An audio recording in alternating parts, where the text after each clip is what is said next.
Bonsoir, bonsoir et bienvenue. Il est presque 18 h. Nous sommes en direct dans le studio de Boursorama pour ce webinaire consacré à la société Metavisio Thomson Computing. Metavisio Thomson Computing, c'est le spécialiste tricolore de l'informatique grand public. Et pour partager avec vous ce soir son parcours, son positionnement, ses ambitions, ses performances financières, je suis en compagnie de Stéphane Francet, PDG du groupe. Bonsoir Stéphane. Bonsoir Laurent. Bien sûr, ce moment d'échange interactif d'une quarantaine de minutes, il est là pour vous permettre de dialoguer en direct avec Stéphane Francet, de poser toutes les questions que vous avez. On a déjà reçu un certain nombre au moment de l'inscription. On les a listées et on les posera ce soir. Et puis vous pouvez bien sûr continuer à les poser tout au long de ce webinaire. La tablette est là à côté de moi pour les recevoir. Voilà pour cette courte introduction. Stéphane, ça peut être intéressant, tiens d'ailleurs, pour les gens qui nous regardent ce soir, qui seraient peut-être moins familiers, on imagine qu'il y a des investisseurs aguerris, des actionnaires déjà de Metavisio, peut-être des gens qui découvrent la société, de rappeler en guise de préambule l'histoire et le parcours de Metavisio jusqu'ici. Très bien Laurent. J'ai une petite question, mais la tablette, c'est une tablette Thomson? Mais pas encore, vous n'êtes pas encore référencé du côté des achats de Boursorama. Mais on va changer ça pour la prochaine. On s'en occupe. Très bien. Non, je vais revenir sur l'histoire de la société. Effectivement, c'est un peu... c'est un pari fou en fait. Alors d'abord, moi historiquement, mon père avait travaillé 30 ans chez Thomson, donc je suis extrêmement attaché à la marque. D'abord à la France, ensuite à la marque. Et effectivement, après un parcours dans l'informatique assez large, puisque j'étais directeur achat et donc j'ai pu avoir des connexions avec tout le monde à ce moment-là, j'ai décidé de relancer la marque Thomson. Et en 2013, avec une équipe en fait très structurée, en France, dans le 77, on a décidé effectivement de s'attaquer au marché de l'informatique, qui à peu près 244 milliards de dollars, avec 6 géants de l'informatique que je ne citerai pas, que vous connaissez sûrement, et qui sont 3 Américains et 3 Taïwanais chinois. Justement, par rapport à ces grands acteurs, vous avez nourri une vision différente. Comment est-ce que vous est venue cette vision, cette idée en fait d'aborder cet angle du marché des périphériques informatiques de façon un peu différente ? C'est le cœur du réacteur de la société. En étant directeur achat, avant la reprise de cette marque, j'avais constaté que les gens de l'informatique freinaient finalement l'arrivée de la technologie. Pourquoi? Parce qu'ils ont des programmes installés sur 3 ou 4 années. Ils ont des dépenses marketing extrêmement fortes. Ils ont des volumes à sortir. Ils ont des équipes dans le monde énormes à amortir. Effectivement, c'est des programmes de 3-4 ans. Et évidemment, l'innovation technologique, ça arrive avant. Tous les 6 mois, presque tous les mois, vous avez une innovation technologique. Donc nous, notre schéma, c'est un peu David face au Goliath. C'était de proposer une vision différente, non pas en étant meilleur en technologie, simplement en étant plus rapide, en ayant en fait les mêmes contrats, voilà, en étant connecté avec Intel, AMD, Qualcomm, et en proposant finalement des gammes avant-gardistes en technologie. On fait la conception, on fait les tests, on les propose à la grande distribution, on prend les commandes, on livre et on passe aux gammes suivantes l'année d'après ou le semestre d'après si on voit qu'une innovation est réellement en fait quelque chose attendu par le marché. Beaucoup plus de réactivité, c'est ça quand je vous écoute, Stéphane, on n'a pas le choix, ça fait 12 ans maintenant qu'on a repris cette marque, ça fait 12 ans qu'on pousse l'innovation, ça fait 12 ans en fait qu'on s'installe et en retail et maintenant en B2B et maintenant dans les commandes d'État.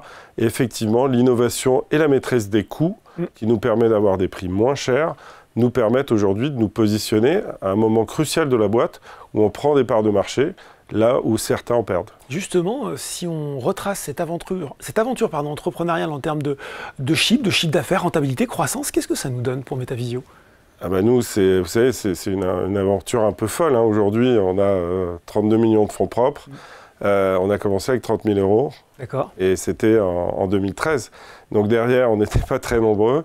On a eu des commandes tout de suite parce qu'on avait un concept en fait lié à des gammes produits vraiment très grand public, très bon rapport qualité-prix, mais très grand public. Aujourd'hui, on a des gammes complètes.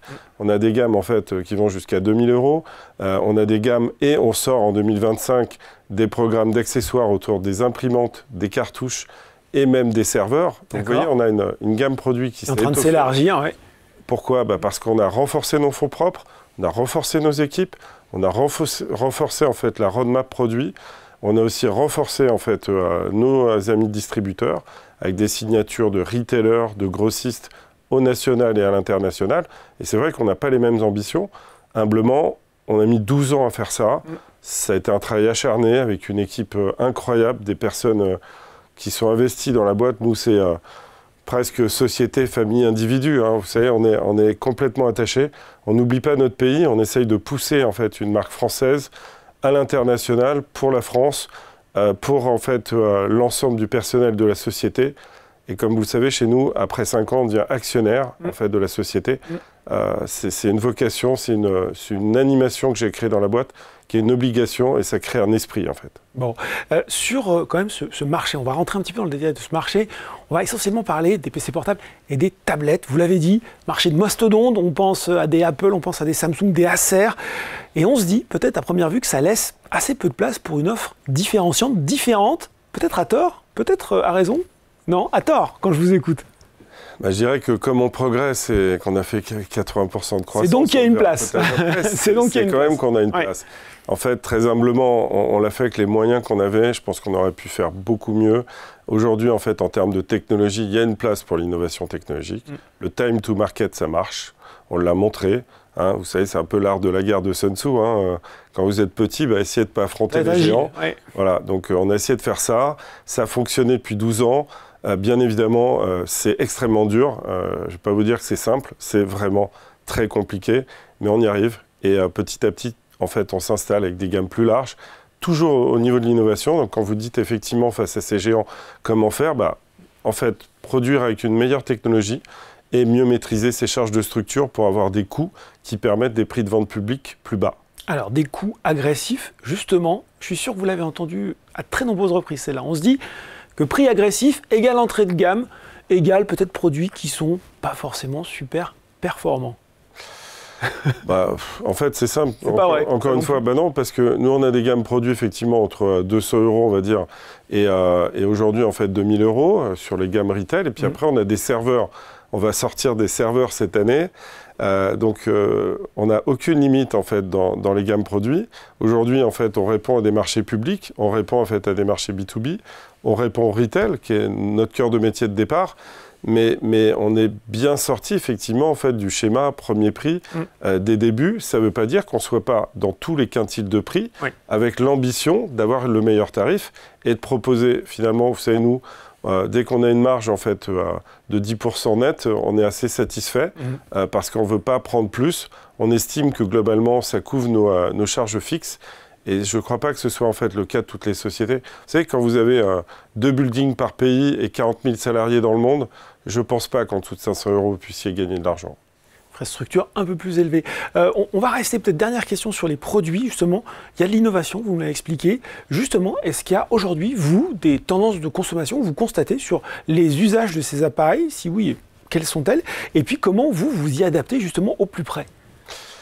Alors ça, c'est encore une question, merci d'avoir choisi cette question, parce que bien sûr, quand on dit qu'on est sur l'innovation, on n'est pas que sur l'innovation hardware. On signe des partenariats, on a signé par exemple sur des plateformes de gaming et on essaye de faire quelque chose d'exceptionnel avec Ultra, et donc on va avancer dans ce sens-là. On essaye de proposer aussi des solutions en liaison avec l'IA, donc c'est en cours de signature, on a des accords et du développement par rapport à ça. On voit DeepSeek qui a un peu révolutionné le monde de l'informatique ces derniers temps, avec des valorisations très basses. Je crois qu'ils étaient cotés 6 millions de $. C'était en tout cas, le modèle de développement n'a pas coûté très cher. Et au global, qui vont être cotés à plusieurs milliards. Bien sûr qu'on essaie d'innover, on a ces partenariats, on est extrêmement rapide, parce qu'on est très investi. Vous savez, nous, on ne fait que de l'informatique. On n'a pas, moi je fais pas en fait.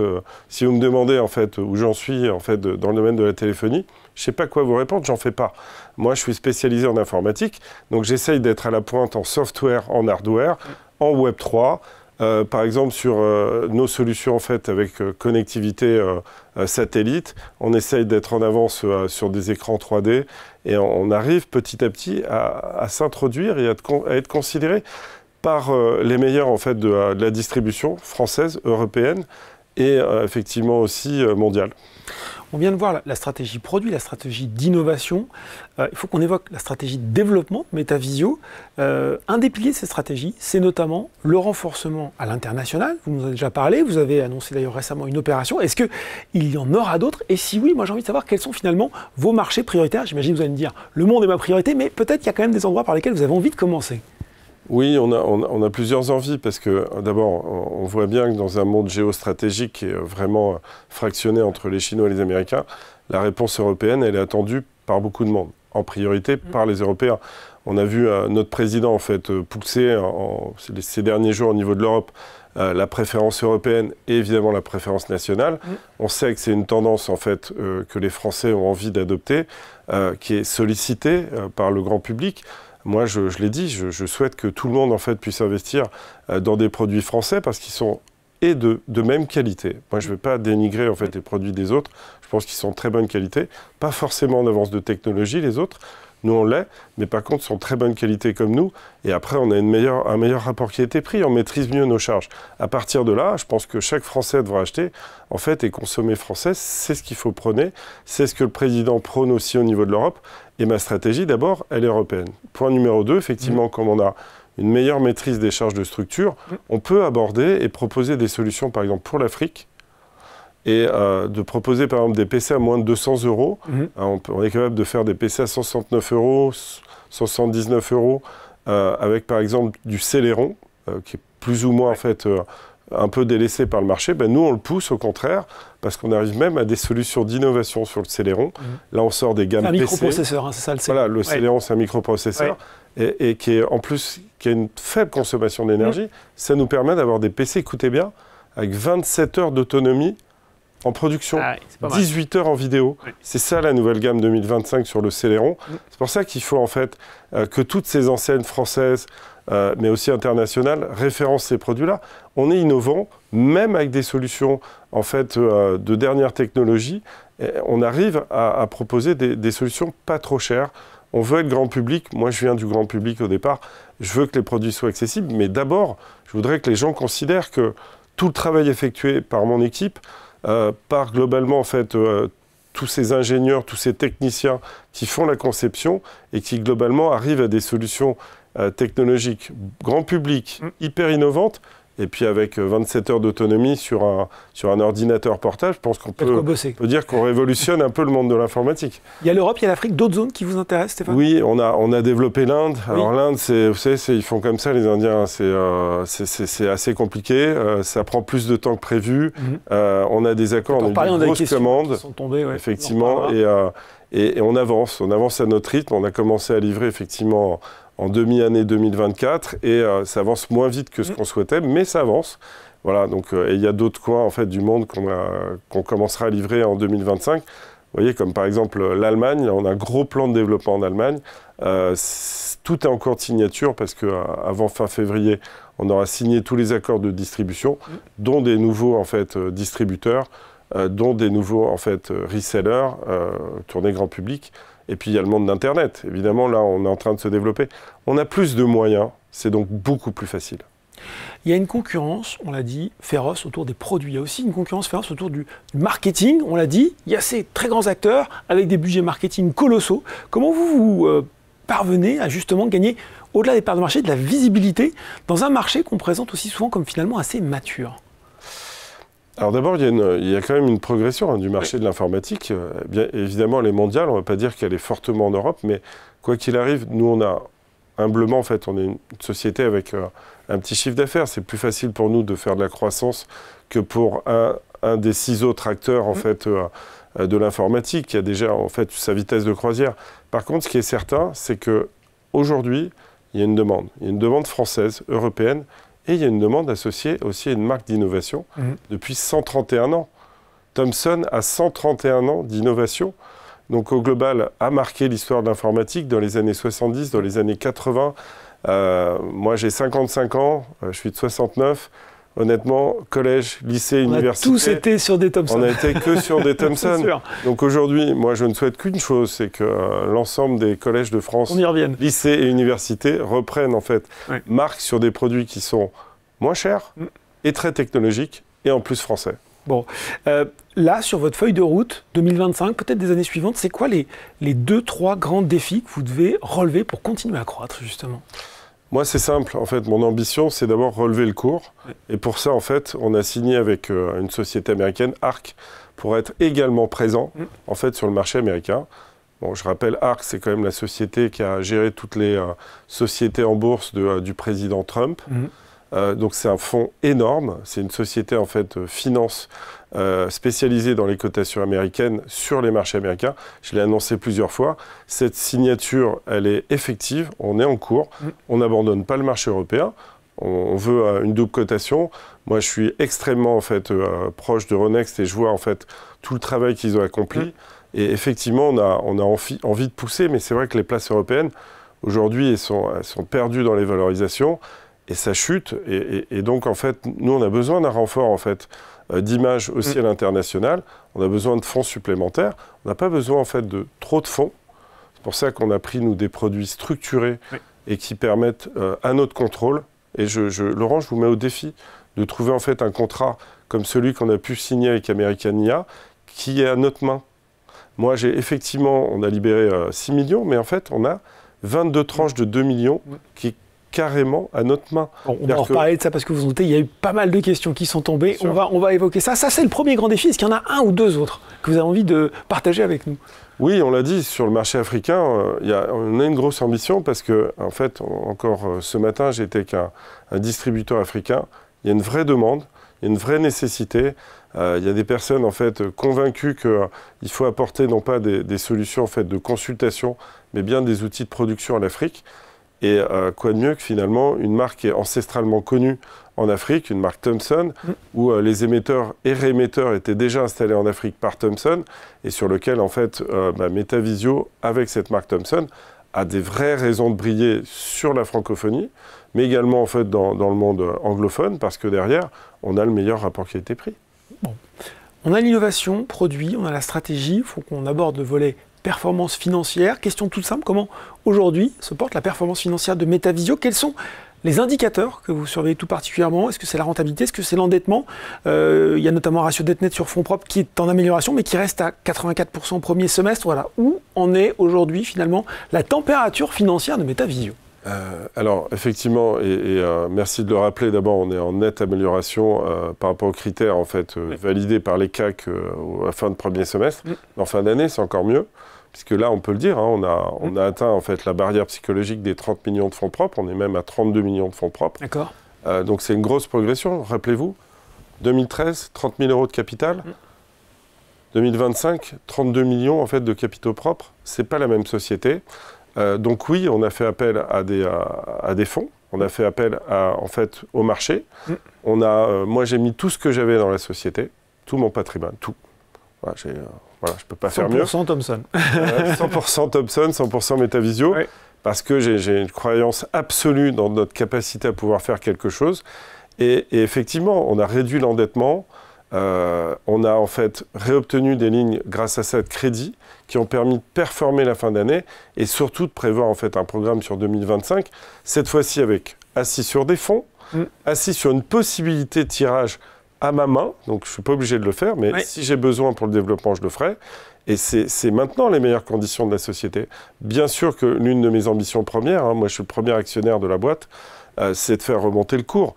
Après, derrière, voilà, il faut m'aider. Il faut que, en fait, le marché, moi, je pense qu'il y a des spéculateurs, à chaque fois qu'on atteint, en fait, un pic qui se mettent à vendre, bon, bah, ces gens-là, en fait, il faut leur expliquer qu'à un moment donné, on a une société qui peut exploser, en fait. Mais il faut nous laisser faire, il faut nous laisser avancer. Et ce n'est pas parce qu'on fait appel à des produits structurés de financement qu'en vérité, on n'avance pas plus vite. Moi, sans ces produits-là, jamais je fais cette progression de chiffre d'affaires et jamais j'ai les ambitions qui arrivent maintenant. On n'a aucune limite. On est sur l'IA. Vous allez voir, il y a des produits qui vont sortir. C'est un peu un Thomson Big Bang qui risque de sortir dans les semaines à venir. Ouais. L'IA, c'est quelque chose de très important. Et qui est le mieux armé qu'une marque informatique pour sortir de l'IA? Justement, si on reste sur la partie objectifs financiers, est-ce qu'il y a déjà des objectifs de court moyen terme que vous avez envie de partager avec les gens qui nous regardent ce soir? Alors, j'ai plus envie de partager, j'ai envie de partager en fait avec ceux qui ont investi dans la société. Et je suis très sensible à ça parce que moi j'ai mis toutes mes économies et je pense que je partage ça avec beaucoup d'investisseurs de la boîte. On a une ambition, on n'a pas doublé. Je le regrette humblement, on aurait souhaité faire plus. On avait le carnet de commandes pour faire plus l'année dernière. Et cette année encore, on veut faire beaucoup plus. Sur le chiffre d'affaires. Hein. Ah bah oui, on a renforcé l'équipe. On a pris quand même 2 ténors de la vente, des marques informatiques géantes qui nous ont rejoints en fin d'année, ça a été annoncé, avec du référencement qui est en cours, avec des avancées et déjà des perspectives de chiffre d'affaires qui sont vraiment à la hausse. Voilà, c'est tout ce que je pourrais dire. Bon. Et j'en dirai pas plus. Mais on a beaucoup d'ambition sur 2025. Vous savez, c'est un quart de siècle. C'est un moment important, charnière de la société. On est suivi. Vous savez, Arc, il ne prend pas n'importe quelle société. Il croit beaucoup dans le développement de Metavisio Thomson. Il croit beaucoup dans notre capacité, sur un schéma complètement descriptif, de proposer autre chose que les géants de l'informatique. Il voit notre vitesse. On est beaucoup plus rapide. On est moins lourd, c'est comme ça, et c'est évidemment un avantage et financier, et de pénétration marché, et de développement, et d'ambition. De la même façon, et on va terminer là-dessus la présentation, pas les questions, puisqu'on a, on va regarder les questions qui sont tombées également en direct. Qu'est-ce que vous souhaitez dire aux investisseurs qui s'interrogent, justement, vous en avez déjà un petit peu parlé, sur votre trajectoire en bourse. Le cours de l'action, il a beaucoup souffert depuis un an. Je vous livre cette question d'André qui est tombée. Êtes-vous conscient que certains petits porteurs fidèles ont perdu beaucoup sur la base de données de chiffre d'affaires qui se voulaient très optimistes? Le chiffre d'affaires, il était très optimiste parce qu'on avait le carnet de commandes. Humblement, on a fait ce qu'on pouvait avec les moyens qu'on avait. C'est quoi, c'est un problème de production, Stéphane? Non, alors justement pas. On n'a aucun problème de production. D'accord. En fait, nous, on fait la conception en France. L'assemblage, on a plusieurs lignes d'assemblage, donc on n'a pas de souci par rapport à ça. Mais par contre, vous avez un calendrier dans le retail. Vous avez tout quasiment au 2e semestre. Et quand vous devez livrer toutes vos commandes au 2e semestre et que vous avez un fonds qui arrive pour vous soutenir qu'au mois de décembre, je suis désolé, vous avez loupé 11 mois. Ouais. Et donc, c'eût été différent si on avait pu avoir ces fonds en juillet, on ne les a pas eus. C'eût été différent si derrière, on a eu plus de crédits bancaires. On en a eu sur la fin d'année, et en particulier grâce à l'arrivée de ce fonds qui nous a permis et d'augmenter nos fonds propres et en même temps de montrer en fait des perspectives. Voilà, on a certaines banques qui nous ont de nouveau donné des lignes de crédit supplémentaires. Tout le monde nous soutient. On a franchement un pôle bancaire qui a été unanime et qui nous soutient en fait dans le développement.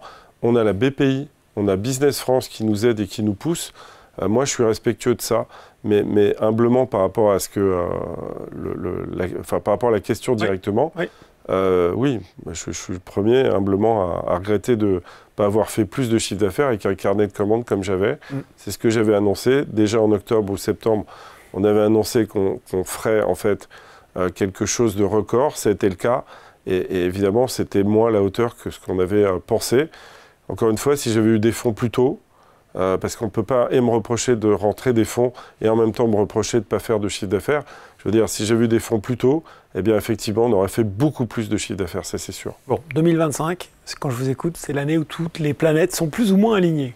Moi, j'ai l'impression que c'est l'ère de l'informatique et de Thomson. Pourquoi? Parce qu'on est dans le monde de l'IA, on se rend compte que des petites sociétés renverse des paradigmes. DeepSeek, c'est quand même DeepSeek, pardon. Ouais. C'est quand même une société qui a renversé un peu tout le monde. Vous savez que nous, on est amis des Chinois, amis des Américains, mais on est français avant tout.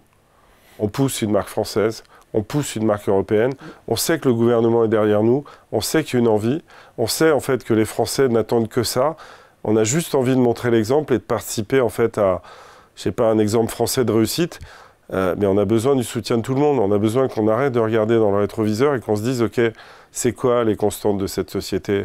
Elle a aujourd'hui en fait des résultats, de la progression, du chiffre d'affaires, du référencement, des équipes renforcées, une ambition en fait pour aller sur une place où les valorisations sont multipliées des fois par 1000. Il n'y a aucune limite en fait dans le schéma et dans l'ambition de la société. Humblement, on fera ce qu'on peut avec les moyens qu'on a. Et on veut rester français et on veut en fait le soutien de la nation parce qu'on ne travaille pas que pour nous. Vous croyez que en fait, si j'avais travaillé pour moi, j'aurais fait de l'informatique. J'avais certainement d'autres choses à faire et effectivement, je me réalise. Moi, je suis accompli et mon équipe aussi. On a une équipe exceptionnelle. Je la mets en avant parce que on en est là. On était tout petit. On est maintenant un tout petit peu plus grand. Oui. Et en fait, on en est là par leur travail et surtout dans la croyance dans un schéma français de réussite. Stéphane, vous avez évoqué, vous avez dit on est amis avec les Chinois, on est amis avec les Américains. Est-ce que justement les bruits actuels de tarifs douaniers, de guerre commerciale, c'est quelque chose qui vous inquiète, qui peut impacter votre activité, ou vous êtes plutôt serein vis-à-vis de ça? Alors, merci d'avoir posé cette question. Elle est essentielle dans le développement de la société. Vous imaginez bien qu'aujourd'hui, par rapport à l'impact du président Trump sur les importations, alors moi, je ne vais pas pousser le marché américain dans le développement, ça c'est clair. Par contre, ce qui est sûr, c'est que j'attends quand même des Européens et de toutes les autres nations, et c'est le cas, une réaction par rapport à ça. Cette réaction, elle est en faveur de Thomson. On est moins cher, on est européen, et globalement, en fait, on est un schéma de réussite. On a des gammes produits qui sont beaucoup plus larges qu'avant. Et si demain, on a le soutien de tout le monde, si tout le monde est unanime, si les Français arrêtent d'être un peu français, avec une critique permanente, et simplement constatent, en fait, le travail accompli, vous savez, moi, j'aurais l'impression que mes 20 heures par jour, au moins, elles seront valorisées. C'est tout ce qu'on demande. Et c'est vrai que c'est un moment important. C'est vrai que le président Trump, par ses actions, pousse et aide le schéma en fait, qu'on impose. Un réflexe européen. Un réflexe européen autour d'une société plus rapide et plus innovante, avec une meilleure maîtrise des charges de structure. Bon, merci pour cette réponse et merci pour cette présentation. On va passer aux questions. Vous en doutez, et vous l'avez évoqué, il y a eu beaucoup de questions sur le financement de Metavisio. Je vais vous grouper 3 questions qui concernent toutes plus ou moins la même chose. Olivier nous dit, quand Metavisio va-t-il mettre fin au contrat DORA-BSA, donc c'est des obligations remboursables en actions avec bon de souscription d'actions, qui poussent le cours du titre vers le bas? Patrick, comptez-vous vous séparer du fonds ABO, Alpha Blue Ocean, à court ou moyen terme, et travaillez-vous sur une solution alternative avec un financement traditionnel autre que les obligations convertibles en actions sans dilution? Je vous pose la dernière. Pourquoi ABO ne semble-t-il pas respecter ses engagements, notamment concernant la vente des obligations convertibles en actions uniquement dans un contexte haussier? Donc tout ça, en fait, c'est le même sujet, à la fois le financement de Metavisio avec des obligations convertibles en actions et votre partenariat avec Alpha Blue Ocean. Qu'est-ce que vous pouvez nous dire là-dessus? Moi, je suis désolé, en fait, j'ai signé avec un fonds qui s'appelle American NIA, dans lequel, effectivement, il y a plusieurs consortiums d'investisseurs, dont des Américains, effectivement, dont un parterre, en fait, d'investisseurs. Donc ça, c'est le point numéro 1. Point numéro 2, en fait, je pense que j'invite tout le monde à lire le contrat. Moi, c'est un contrat unique que j'ai signé. C'est moi qui l'ai modifié, je viens du juridique, j'ai la formation pour. Aujourd'hui, en fait, imaginez, en fait, un contrat où vous tirez des tranches, et où en fait les porteurs du contrat n'ont pas le droit de vendre à la baisse. Ils peuvent vendre qu'à la hausse. Point numéro 1. Point numéro 2, ils n'ont pas le droit de vendre plus de 25% des volumes par jour. Je le martèle, c'est la vérité. Point numéro 3, comment est-ce qu'on contrôle ça? Eh bien moi en fait, à ma demande, ils sont obligés de m'envoyer en fait un listing de leurs achats et ventes. Et donc je sais exactement, quand j'en ai envie, ce qu'ils ont pu vendre. Et le point numéro 4, en fait, le fonds American NIA a vocation à rester actionnaire de la société. C'est mentionné. Ça, c'est votre partenaire American NIA. Hein, oui, exactement. Ouais. C'est mentionné dans le contrat. Et donc derrière, vous devez quand même imaginer que sans ce financement, on aurait pu traverser des moments extrêmement compliqués. Ce n'est pas le cas, on est en croissance. Et à un moment donné, si les Français ne comprennent pas, les investisseurs ne comprennent pas qu'en fait, il nous faut à un moment donné de l'argent et pour passer les périodes compliquées et pour rembourser des PGE, des choses comme ça, eh bien en fait, ils n'ont pas compris ce qu'était une société. Je suis désolé de le dire, mais aujourd'hui... C'est sur l'aspect dilutif où il y a beaucoup de questions. Oui, il y a un aspect dilutif, mais je veux dire, aux États-Unis, en fait, tout le monde rentre de l'argent. Dès que vous rentrez, en fait, un partenaire financier, dès qu'il rentre, il y a une dilution, une création d'actions nouvelles, donc il y a dilution. Mais à partir de là, quelle est l'ambition de la boîte? Moi, vous savez, si j'étais resté, en fait, avec le capital de départ sans prendre de fonds, certainement qu'on ne serait pas sur le plateau tous les deux en ce moment. Et si j'ai les perspectives que j'ai aujourd'hui, c'est grâce à ça. Aujourd'hui, on a une équipe extrêmement forte. On n'a jamais eu une équipe aussi soutenue qu'en ce moment. On a en fait aussi, encore une fois, je le répète, c'est moi qui ai la main sur les 22 tranches qui restent. Je crois que vous avez dit pas de tirage jusqu'à avril, c'est ça au moins? J'ai cité qu'il n'y aurait pas de tirage supplémentaire, en fait, effectivement supplémentaire, jusqu'à l'édition en fait, des comptes certifiés, des CAC, donc ça veut dire début avril. Et en fait, l'avantage de ça, c'est de maîtriser en fait sa croissance et de savoir que sur une période, c'est l'informatique, c'est plutôt deuxième semestre, je l'ai dit, et donc au premier semestre, on en a moins besoin. Maintenant, moi, je suis en train d'ouvrir des pays en ce moment, j'ai besoin de trésorerie. Cette trésorerie, eh ben, j'en ai eu.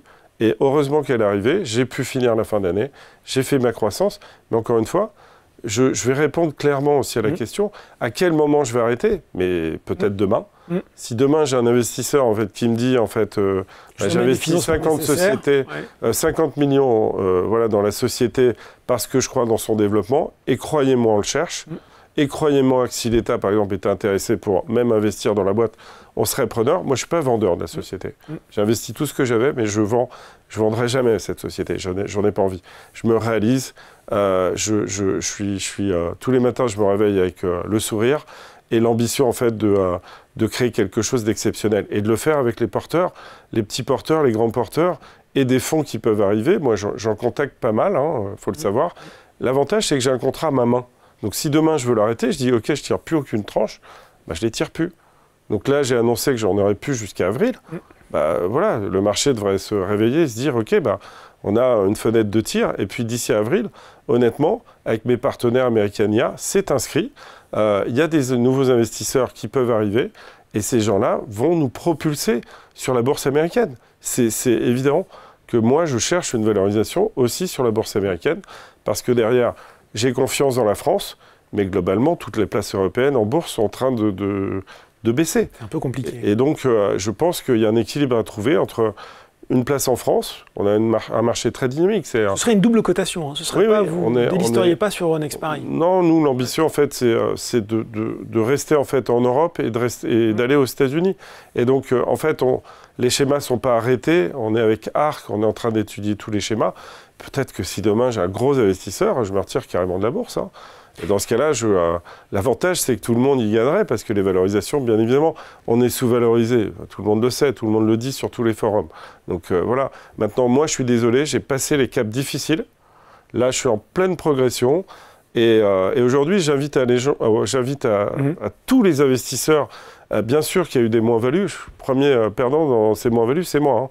Mais si j'y crois, les autres doivent y croire aussi. Parce que si moi, j'ai tout mis, c'est bien parce que je suis conscient de ce qui va se passer.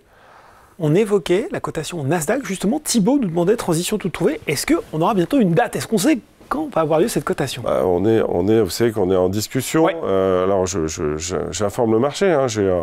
On a embauché un directeur financier nouveau, spécialisé en fait dans les cotations en fait sur le marché américain.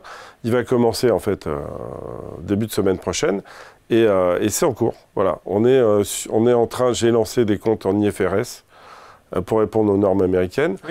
Voilà, on avance petit à petit, step by step, en continuant la progression, l'avancée du chiffre d'affaires, le référencement, les embauches. Voilà, moi j'ai des fonds nouveaux, donc je suis en train d'embaucher, je cherche des gens de talent. D'ailleurs, j'ouvre la conversation. Vous avez des personnes de talent qui peuvent m'offrir des marchés européens. Candidater, parce que si vous allez marcher, je vous prendrai. Voilà. Vous savez, Stéphane, il y a souvent des biotech sur ce plateau qui sont cotées au Nasdaq. On sait que la cotation au Nasdaq, elle a un coût. Ce coût pour vous, et le jeu en vaut la chandelle? Vous savez, la cotation au Nasdaq, si on a des valorisations à la hauteur de ce qu'on mérite, elles seront largement amorties. Et puis derrière, en fait, vous savez, vous avez du préfinancement. ARC est spécialisé dans le domaine, c'est pour ça qu'on a fait appel à eux. Et eux ont choisi le dossier. Ils ne valident pas tous les dossiers, je peux vous le dire. Et aujourd'hui, en fait, ils nous font un pont d'or pour pouvoir arriver avec eux. C'est en cours. Il y a le salon de l'IA la semaine prochaine. Oui. Il y a des futurs investisseurs qui sont en train d'arriver. Il se passe beaucoup de choses. Bon. Je ne peux pas... C'est un news flow. Dès qu'il y aura une signature, je vous l'annoncerai. Tant que ce n'est pas signé, je n'annonce pas. Mais il y a des choses qui sont en train de se passer, ça c'est sûr. Bon.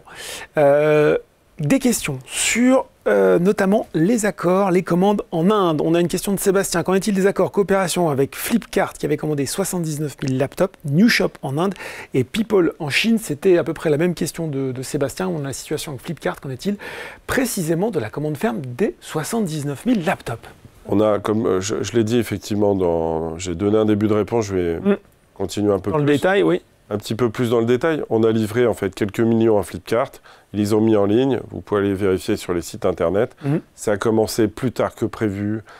Deuxième semestre de l'année. Les ventes en fait sur certains ont été extrêmement rapides, sur d'autres moins. Ensuite, on a mis des distributeurs en place pour pouvoir pallier aussi, parce que je dirais qu'on a une très très grosse commande, mais ils ne demandent pas à être tout livré en même temps. Et effectivement, en fait, il y a des produits aussi qui, en termes de chiffre d'affaires, ont été reportés sur l'année 2025. Donc, Humblement, on a eu moins de résultats que prévu en Inde. Après, on a eu du résultat. On est au début. Puis il ne faut pas oublier en fait qu'on est aussi, nous, on a obtenu un référencement de marché public indien. Qu'on a le Premier ministre indien Modi qui sera en France la semaine prochaine, qu'on a invité par la présidence à l'Assemblée nationale pendant le salon de l'IA et qu'on va rencontrer en fait ce même Premier ministre sur un marché public qu'on vise.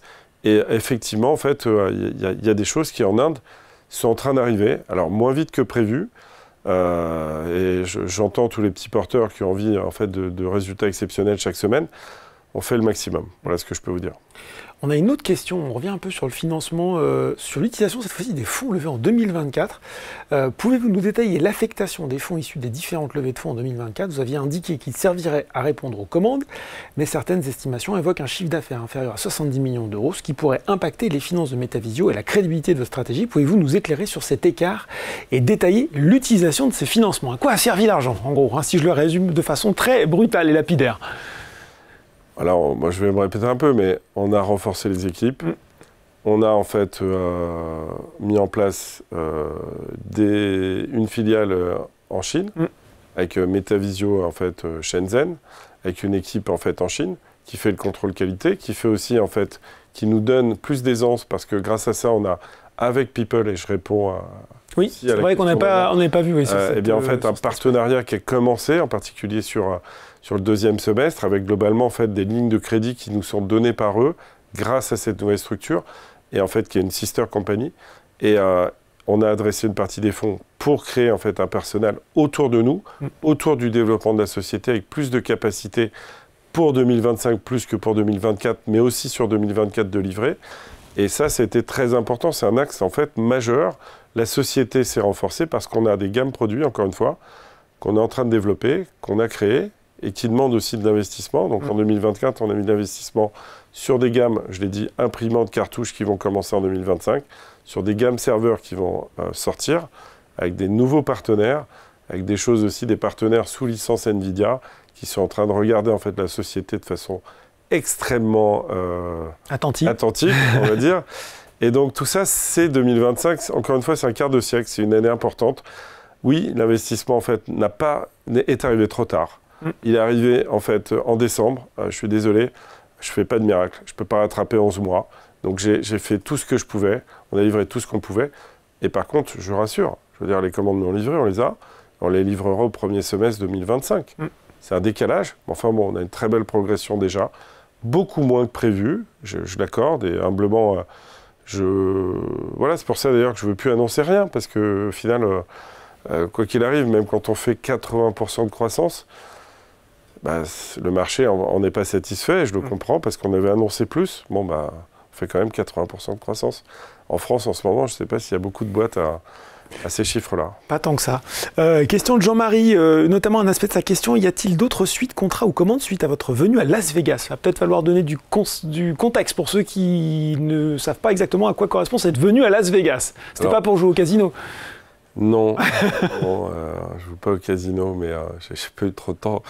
J'ai vu les tables tourner quand je passais dans les allées pour aller à mon taxi, pour aller au salon. Las Vegas, d'abord, c'est le salon mondial de l'informatique, c'est le CES. C'est un salon d'innovation, voilà, Consumer Electronics Show. Je crois que ça fait 27 ans que je le fais. C'est énorme. J'ai l'impression qu'au début, je n'avais pas de cheveux blancs, maintenant j'en ai plein. Mais l'idée, c'est effectivement, on a présenté, on a eu beaucoup de succès. On a rencontré beaucoup de distributeurs. La récurrence, c'est important. On est là-bas chaque année, comme on l'est à l'IFA aussi à Berlin. Et aujourd'hui, on a des nouveaux pays qui nous ont signé pour 2025. Donc tout ça est en cours parce que tous les contrats seront signés à fin février. Certains ont déjà été signés, annoncés. D'autres sont en cours.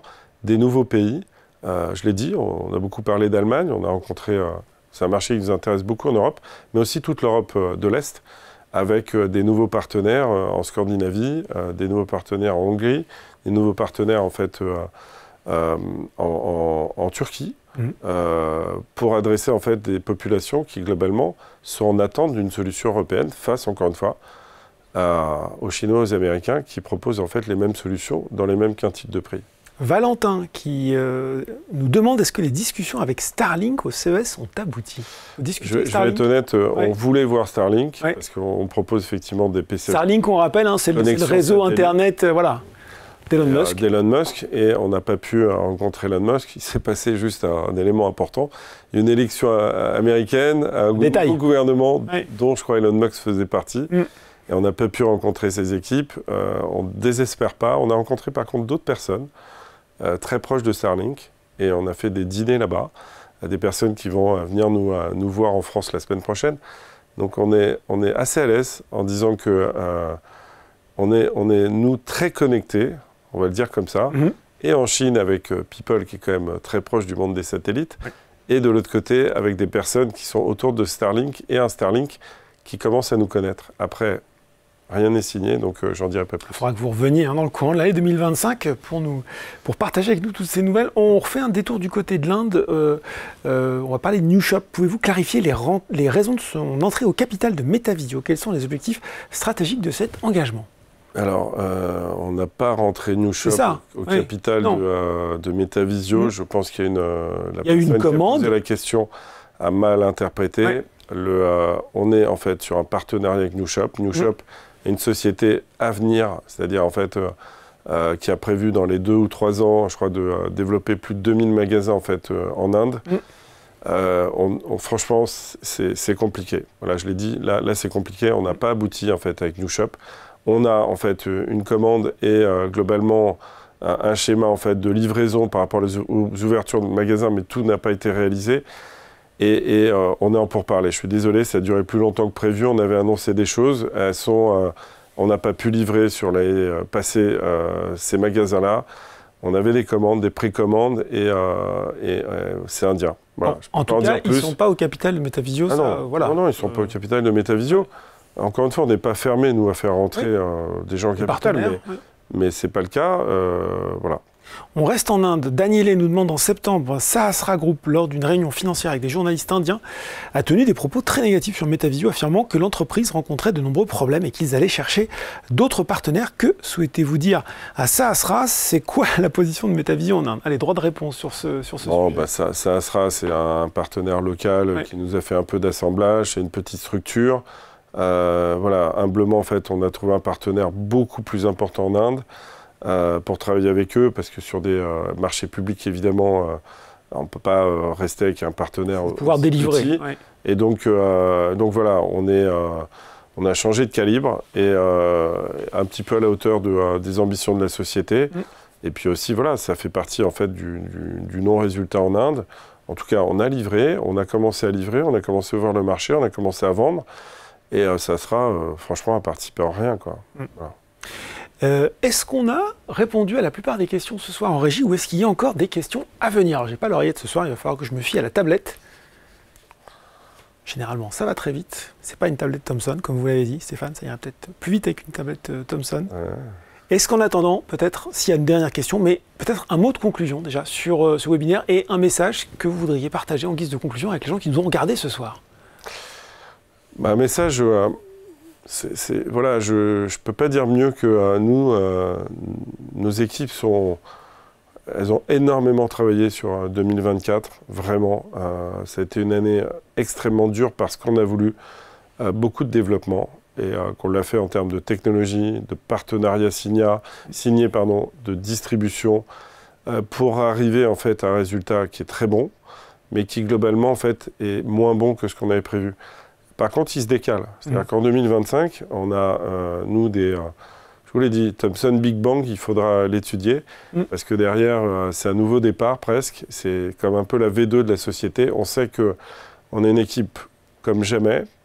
On a signé des distributeurs et des retailers. Vous savez qu'on a commencé à répondre au marché public aussi. Et on n'arrête pas, en fait, de répondre à des marchés publics. Là, maintenant, tous les mois, on se met sur les marchés publics français en particulier, mais aussi indiens, on l'a dit. Même au niveau des Philippines, on répond à un marché public. On est persuadé, en fait, que parce qu'il y a une tendance nationale à nous pousser, on va réussir. Et voilà, ça sera annoncé sitôt qu'on le fera. Et derrière, en fait, nos perspectives sont réelles. Elles sont réelles, en fait, dans toute l'Europe. Là, vous voyez, j'étais à midi avec un grand patron d'un très grand distributeur européen, donc qui m'a dit on y va. Donc je pense que dans quelques jours, je vais pouvoir annoncer en fait la signature dans plus de pays en fait en Europe que ce qu'on a eu jusqu'à présent. Et puis c'est un partenaire en fait qui va aussi nous permettre de livrer mieux tout Internet, parce que finalement, s'il y a une enseigne qui fait de la résistance, globalement Internet peut pallier à ça. Ouais. Et c'est vrai qu'on a maintenant, avec plus de moyens, on a une capacité de pouvoir en fait par Internet pénétrer le marché. On a une belle image. Franchement, je remercie les médias français parce qu'ils nous ont toujours portés. Et c'est vrai qu'on a une très belle société, on a des gens très investis, actionnaires de la boîte, après 5 ans, et qui croient beaucoup. Et on a fait quelque chose d'assez incroyable quand même. Aller défier des géants chinois américains. On a besoin du soutien de tout le monde. Et oui, il faut prendre des risques dans la vie. Moi, j'ai pris tous les risques. Et je voudrais en fait que au moins ce soit juste reconnu. Et que finalement, en fait, oui, je demande un peu de patience encore, mais si j'ouvre le marché américain en fait, sur des valorisations plus importantes, eh bien, on saura que tout ce travail a été en fait réalisé avec soin, passion et résultat. Soin, passion et résultat, ça pourrait être le mot de la fin, mais magie du direct, on a 2 dernières questions qui sont tombées. On va les prendre avant de se quitter. Lilian, qui justement, on va rester dans la thématique américaine, la thématique du Nasdaq. Pensez-vous procéder à un regroupement d'actions pour soutenir le cours avant la cotation au Nasdaq s'il ne remonte pas? Alors là, quel est l'objectif de cours attendu pour 2025? Je pense que là, Lilian, pas grand monde peut vous donner cette réponse. Bon, je laisse quand même Stéphane Français répondre sur ces 2 questions. Si, je vais répondre. Ouais. Je ne réponds pas. Non, d'abord, je n'ai pas le droit de le faire. Ensuite, derrière... Sur la partie peut-être plus à la fois regroupement d'actions, est-ce que c'est quelque chose que vous étudiez ou pas? J'ai de temps en temps en fait, entendu cette question. Je trouve que c'est une bonne idée. Ça doit être effectivement mesuré parce qu'on a quand même, en fait, vous savez, la valeur d'une société, c'est 2 choses. Moi, je me rappelle quand même très bien qu'on a été valorisé très très haut et on avait 5 000 € d'échanges par jour. C'est-à-dire qu'en fait, on n'existait pas, en fait. Là, aujourd'hui, on a quand même un des records, en fait, sur Euronext des échanges. Et sitôt qu'il y a des bonnes nouvelles, en fait, il y a des échanges incroyables qui peuvent s'opérer. Les forums parlent beaucoup de nous. Donc, je pense que sitôt qu'on aura des résultats validés massivement, il va se passer un boom. En fait, l'année dernière, il a eu lieu aussi, parce qu'on n'oublie pas d'où on vient. Hein. 2022, ça a été très dur. 2023, on est revenu en positif. 2024, on a pratiquement multiplié le chiffre d'affaires par 2 avec des résultats. Et 2025, on est inscrit dans énormément de pays, de distributeurs. Donc, je pense qu'aujourd'hui, tout le monde attend en fait attendait les résultats chiffrés. Ils sont bons. Ils ne sont pas à la hauteur de ce que les gens attendaient, mais on a fait ce qu'on pouvait avec les moyens qu'on avait. Aujourd'hui, les moyens, on les a sur toute l'année. Donc, ça change quand même beaucoup de choses. Et aussi dans la perception de nos partenaires bancaires, de la BPI, de l'État, et de Business France, qui nous soutient à l'international. Vous savez, on était dans le pôle présidentiel en Arabie Saoudite. On a rencontré quand même quelqu'un qu'on ne rencontre jamais, qui est MBS, qui est en fait le prince régnant. Et on est sur la création d'une ligne de production avec une validation du prince, donc théorique, mais je veux dire réelle, avec une signature avec un partenaire local. On est en train d'avancer, l'État nous aide, nous pousse aussi dans ce sens-là. Et voilà, je dirais que, franchement, en 12 ans, c'est un travail de titan qui a été accompli. Donc il faut y croire dans l'avenir de la boîte. Et après, je ne ferai pas de promesses. Je veux dire, aujourd'hui, le cours il est très bas. On voit bien qu'il je veux dire, il ne bouge plus à la hausse et à la baisse, il bouge un petit peu.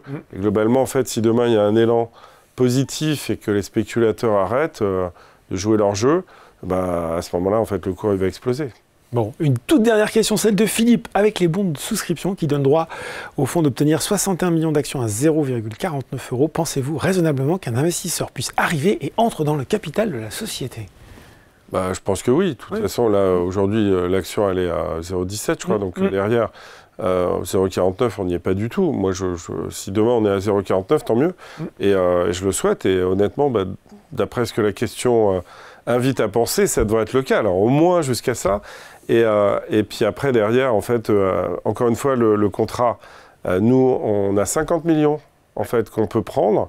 On ne les prend pas. Donc, en fait, il faut être gentil avec nous. C'est-à-dire qu'on ne peut pas et nous demander de ne pas tirer les tranches et en même temps nous expliquer que, en fait, il faudrait que en fait, la boîte avance beaucoup plus vite pour que derrière, en fait, on ait le droit de tirer les tranches.